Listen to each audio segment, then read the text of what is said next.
জগৎবল্লভপুরে সাধারণ মানুষের ভিড় চোখে পড়ার মতো, তো সামনে নির্বাচন, জগৎবল্লভপুর থেকে কতটা আশাবাদী? দেখুন, জগৎবল্লভপুরের মানুষ প্রস্তুত আছে বিজেপি তৃণমূলকে প্রত্যাখ্যান করতে।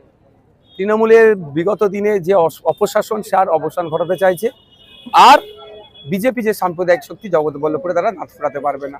আজকে যেখানে র্যালি করছিলাম, শুধু পুরুষ নয়, নারীরাও স্বতঃস্ফূর্তভাবে আমাদের র্যালিকে স্বাগত জানিয়েছে। এটা একটা পজিটিভ দিক। ভেবেছিল লক্ষ্মীর ভান্ডার দিয়ে সব মহিলাদেরকে মাথা কিনে ফেলবে, অত সহজ নয়। মায়েরা চাই হাতে কাজ, মায়েরা চাই তার শিশুটা যে স্কুলে যাচ্ছে শিক্ষা, মায়েরা চাই হসপিটালে গেলে অন্তত সরকারি ট্রিটমেন্টে যাতে ভালো করে পায়, মায়েরা চাই তার বাড়ির ছেলেটা একটা যাতে সরকারি চাকরি পাক, অন্তত না হলো বেসরকারি ইনফরমাল সেক্টরে যেগুলো কাজ করছে অন্তত তার মিনিমাম ওয়েজেসটা ঠিক করে একটা চাকরি পাক। পশ্চিমবাংলার শিল্প, স্বাস্থ্য, শিক্ষা পুরো ধ্বংস হয়ে গিয়েছে। নতুন একটা সকালের অপেক্ষায় আছে মায়েরাও বাপেরাও। তাই আজকে জগৎবল্লভপুরে ব্যাপক সাড়া। বর্গেচ্ছা সন্ধ্যাবাজারে আমরা শেষে একটা স্ট্রিট কর্নার করছি, এখনো প্রচুর মানুষের সমাগম। কালিয়াচক কাণ্ডে গ্রেপ্তার আইনজীবী দেখুন, আমি একটা কথা বলবো, আমি কারো সাফাই গার এতে নয়। মোফাকরুল ইসলাম কেমন মিম বলে দেখানো হচ্ছে।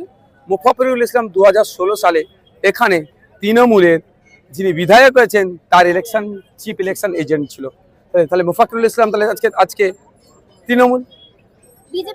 আমি বলছি মোফাকরুল ইসলাম 2021 সালে মিমের কন্টেস্ট করেছে, তার রাজনৈতিক পরিচয়। তারপরে মিমের সাথে কি সম্পর্ক ছিল আমি জানি না, কিন্তু প্রশ্ন হচ্ছে মোফাকরুল ইসলাম যেখানে দাঁড়িয়ে বক্তব্য দিয়েছে তার প্লেস অফ অকারেন্স যেটা প্লেসটা আর মোতাবাড়ির প্লেস অফ অকারেন্স প্রায় 22 কিলোমিটার দূর।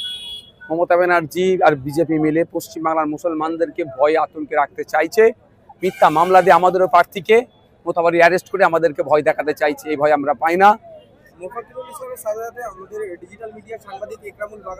মানে হয় আমি সেটাই তো অবাক হচ্ছি। তা আমি যে আবার তথাকথিত গণতন্ত্রের চতুর্থ স্তম্ভ বলা হয়, আমি একটা যদি কিছু কথা বলি, আপনি সেটা যদি পরিবেশন করেন তাহলে আপনাকে গ্রেফতার করবে।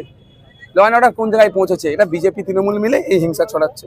আন্দোলন হচ্ছে, শাসক দলের তরফ থেকে বলা হচ্ছে যে উস্কানিমূলক বক্তব্য দেওয়া হচ্ছে বা এবং উস্কানিমূলক বক্তব্যের কারণে সেই এলাকায় উত্তেজনা সৃষ্টি হচ্ছে। তো এইভাবে এই বলে তাদেরকে গ্রেফতার। শুনুন, এনআরসি সিএ এর সময় মমতা ব্যানার্জি এক রাতে কত মুসলিম মানুষকে অ্যারেস্ট করেছিল জানেন? কত মুসলিম নেতাদের বাড়ি পুলিশ পৌঁছেছিল।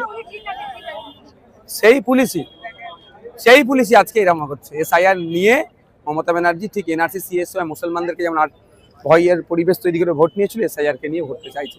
তবে মমতা ব্যানার্জি যে মোদিজির স্বপ্ন এখানে বাস্তবায়ন করার চেষ্টা করছে, আরএসএস বিজেপির হয়ে পশ্চিমবাংলায় কাজ করছে, পশ্চিমবাংলার মানুষ জেনে গিয়েছে। মমতা ব্যানার্জি আজকে সভা থেকে বলেছেন যে এখন রাজ্যের প্রশাসন তার হাতে নেই, নির্বাচনের আওতায় আছে। সিডি যে গ্রেফতার করেছে এবং আমি একটা কথা, অফিসিয়ালি মমতা ব্যানার্জির হাতে প্রশাসন, এটা সবাই জানে, কিন্তু আমরা রাষ্ট্রবিজ্ঞানের ছাত্র না হলেও আমরা বুঝি প্রশাসন কার কথায় চলাফেরা করছে।